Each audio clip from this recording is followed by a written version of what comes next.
crypto hoarding is unraveling. What is crypto hoarding? I'm buying and I'm not selling, right? The strategy rewarded companies for hoarding cryptocurrencies, now punishing them. Bitcoin, Ether, and other digital tokens are in a slump, and the shares of companies followed Michael Saylor's company, not now known as Strategy, is stockpiling crypto, are sliding too. The sell-offs have investors on the edge and on the lookout for signs it will force big firms to unload holdings, triggering further declines in digital coin prices. This past weekend, Bitcoin fell below $76,000, about the average price MicroStrategy paid for its tokens, meaning the company formerly known as MicroStrategy was sitting on some paper losses. Shares of Strategy, which owns more than, ready for this, 700,000 Bitcoins, fell 7% on Monday and are down 61% since Bitcoin touched its record high on October 6th. Brandon, your thoughts on the story? Yeah, I mean, anytime that Michael Saylor anytime Bitcoin's doing well, Michael Saylor looks like a genius. Anytime that it's down, everybody thinks he's crazy. I think it's excessive what he's doing. Like, his answer to anything is buy more. So, it's interesting that right now gold is going crazy and crypto is going down because it was kind of the opposite in 2021 after everything really got crazy when the Georgia runoff happened, when it was confirmed that Congress was going to be majority Democrat, which meant more money printing. So crypto took off at that point, and the metals kind of stayed the same. Right now, the opposite's happening. So it's interesting, whether or not this is a sign of inflation not being the case, because there's the dollar weakening from a financial standpoint and from a monetary standpoint.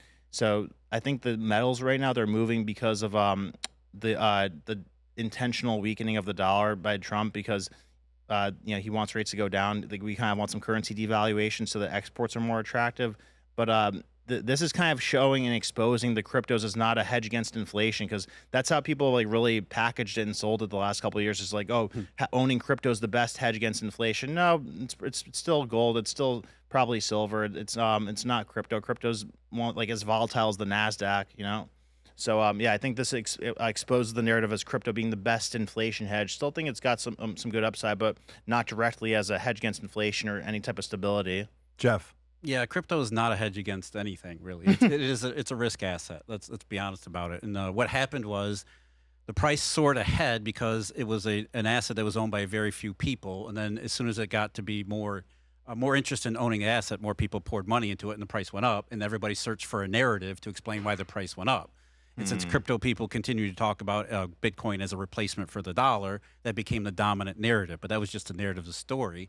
And it was really nothing more than people wanting to own an asset that was going to appreciate in value alongside some of the other tech stocks like that.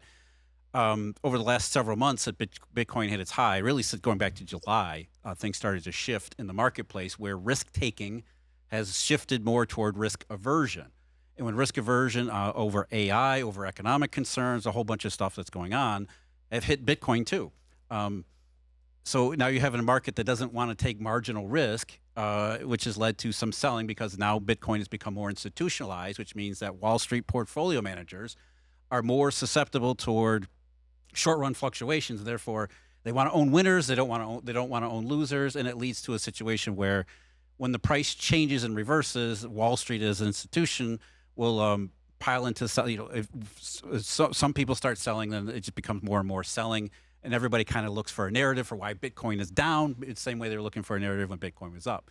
But there is a real danger here with some of these treasury companies like Strategy, not necessarily Strategy itself, but some of the other copycats that have come along the way, they own Bitcoin as their main treasury asset. But with it depreciating in price, they no longer have the ability to, first of all, their stock price used to be a leverage bet on the cryptocurrency. Right. So now their stock price is going the other way. Now why would you own a more expensive vehicle to get into Bitcoin when you can just own Bitcoin cheaper? But the problem is these companies have cash flow needs, and which means that eventually they're going to have to sell their cryptocurrency, their treasury assets, in a market that is right now not really all that. Not a whole lot of buyers in the marketplace because there's a lot of risk aversion that goes along with it. So if some of these treasury companies are forced to liquidate, that's the fear here, that it could lead to a tidal wave of selling, which we've seen on specific days.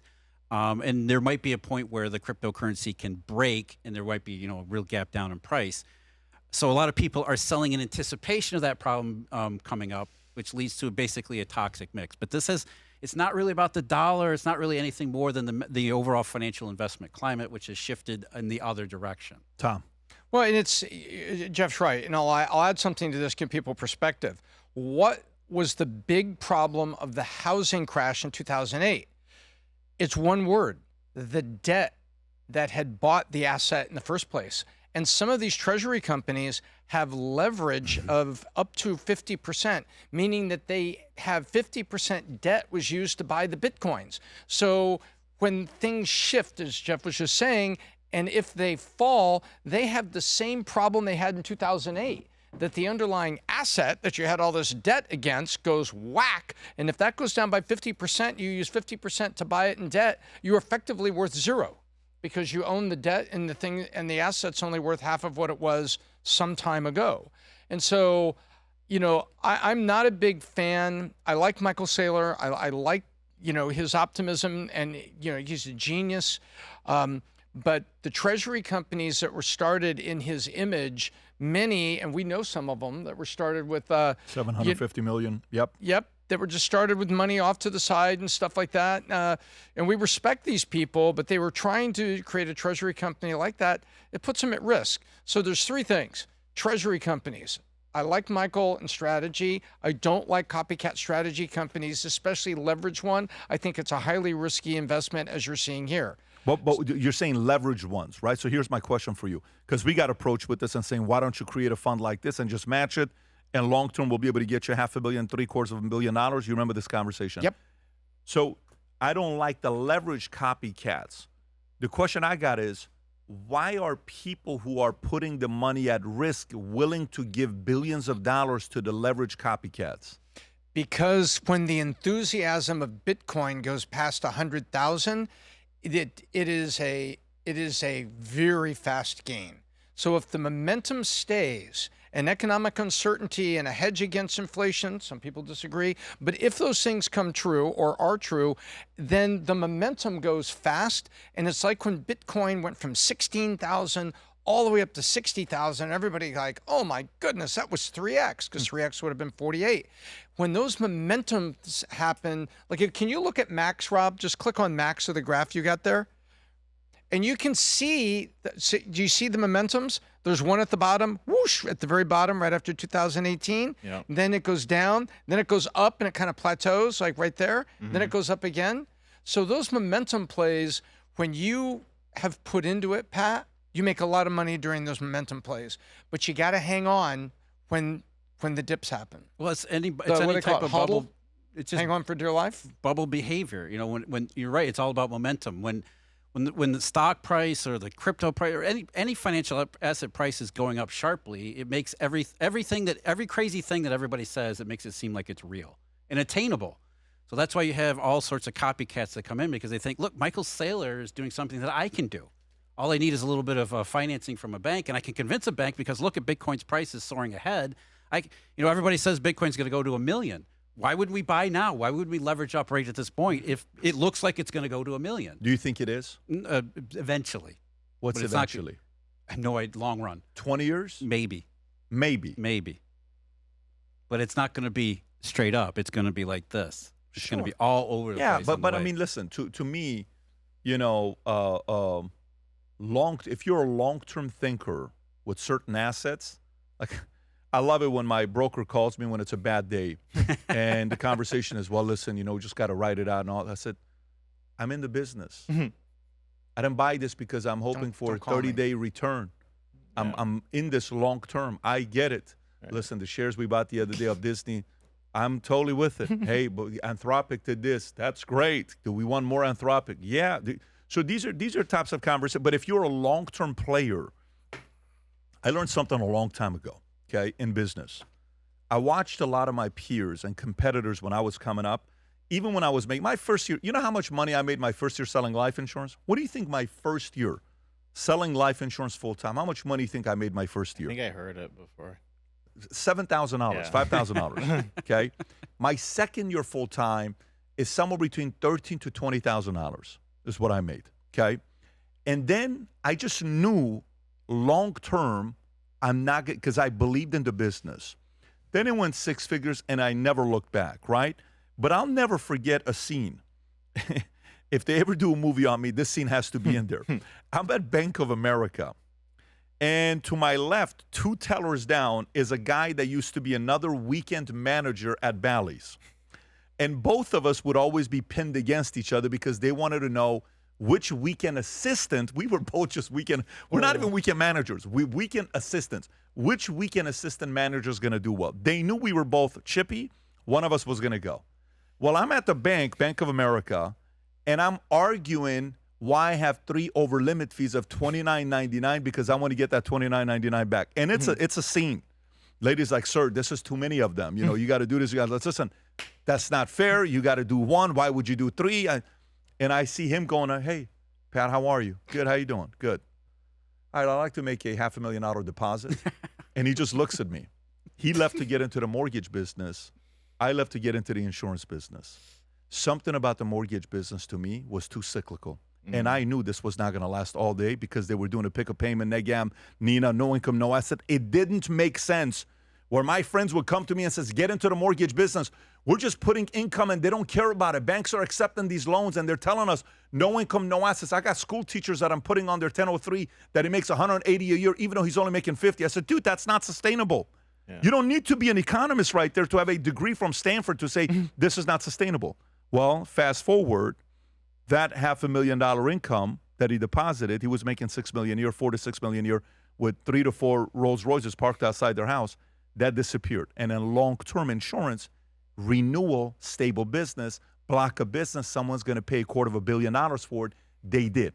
If you're a long-term thinker and all this stuff is happening and you fully believe in this product long-term, lock it up. If you're a day trader trying to day trade Bitcoin and crypto and that's not your specialty, do not play with fire. It's not going to work in your favor. To me, I think long-term thinking is the solution to anything if you're willing to buy and hold something long-term. I bought gold, bunch of it, a few years ago. And I said, listen, I'm not going to just buy an ounce or two. I'm going to buy kilos. So we bought gold, $48,000 to $52,000. You remember this. What is the number right now for gold prices for kilo? I think it hit a high of 174. Right now it's probably around 150, 163. You don't even think about this. And when I bought it, everybody said, you shouldn't buy gold. This is not going to be this. This is not going to be that. Long-term thinking is an edge that you have. So let's talk about... Can I add something? Yeah, please. Okay. For those of you listening, he bought that gold and gave it to a top salesperson. Multiple. In a sales contest. It was an ingot, and he gave the same advice. Put it in a safe deposit box. Put it in a gold storage where you can trust it. 2 sold it, 1 kept it. That's right. But the point was, your insurance company had grown to the point that you were able to give ingots of gold as trophy prizes for winners when the other guy with his Rolls Royces in the mortgage business had cratered. But you build a fundamental long-term business. Yeah, and look, I appreciate that, Tom. And by the way, one of the guys that kept it, he sent me a picture saying I kept it. He made sure. He says, I kept mine. The other guys didn't keep it. They got rid of it and took that $50,000. Gang, once a year we host an event called the Sales Leadership Summit. If you're a sales leader running a business and you want to find out how is the most effective way to move your revenue, watch this clip about the event that's coming up with Sales Leadership Summit. Go ahead, Rob. Say you're a CEO, you're a boss, you're an executive, you're a leader. Which of these 4 feelings do you want your employees or your sales team to feel the most? Do you want them to like you? Do you want them to trust you? Do you want them to respect you? Or do you want them to fear you? And if I was to ask you to order them and say, I think I want them to like me first, then I want them to trust me, then I want them to respect me, I don't want them to fear me, right? This whole thing that we're talking about. Developing salespeople and a big sales team, which can exponentially increase the valuation of your company, your income, your lifestyle. This is a big problem to solve. You have to get these 4 things in order while you're developing people. Once a year, I host a conference called the Sales Leadership Summit, which is purely about developing salespeople. And we go through this 200-page manual together. This year, we're doing it at the Trump Doral from March 25th to the 27th. And that dynamic of like, trust, respect, and fear is one of the ones that creates a lot of debate. If you want to find out how you can attend this event, click on a link below, get registered. One of our consultants will get a hold of you. All right, having said that, click on a link below. This is, you have to qualify to attend. You need to do a minimum of $1 million and have 5 people on your sales team to attend this conference. But the link is below. Click on it, talk to our consultants. They will tell you all about it. Cannot wait to see many of you there this year at Trump Doral. If you enjoyed this video, you want to watch more videos like this, click here. And if you want to watch the entire podcast, click here.